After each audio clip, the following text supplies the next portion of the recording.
Our channel does not promote any violent, harmful, or illegal activities.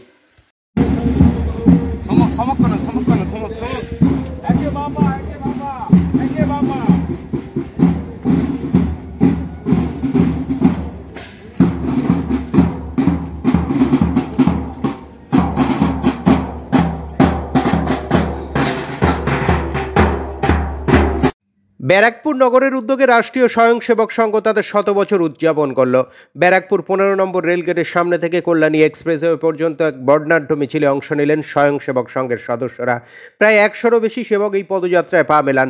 সামাজিকভাবে সদ্ভাবনাকে মানুষের মধ্যে জাগিয়ে তুলতে তাদের এই গৃহ সম্পর্ক অভিযান বলেই জানালেন স্বয়ং সংঘের সভাপতি সুশান্ত পাল।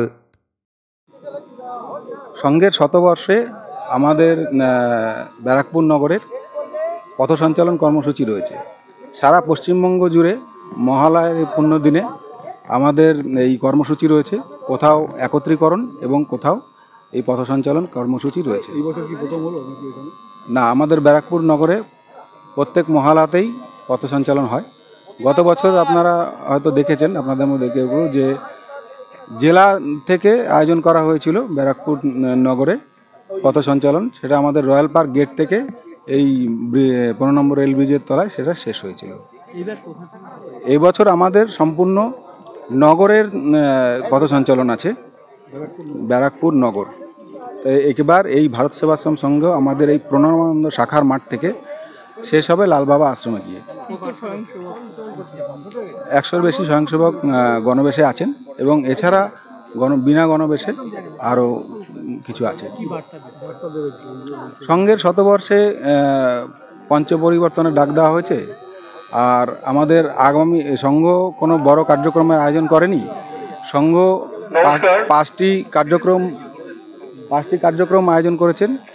সেটা আজকে শুভ সূচনা হলো পথ সঞ্চালনের মাধ্যমে মহালয়ার শুভ দিনে।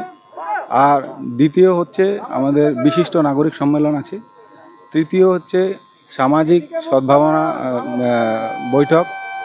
চতুর্থ আছে গৃহ সম্পর্ক অভিযান এবং পঞ্চম আছে আপনার হিন্দু সম্মেলন। এইটা হচ্ছে সংঘের 5টি কার্যক্রম শতবর্ষের জন্য। রাজ্য সম্মেলন তাই হবে। রাজ্য নিয়ে আমি বলতে পারবো না, কারণ যেহেতু আমি নগর কার্যবাহ দায়িত্ব পালন করছি ব্যারাকপুর নগরে, তো আমি নগরের বিষয়ে বলতে পারবো।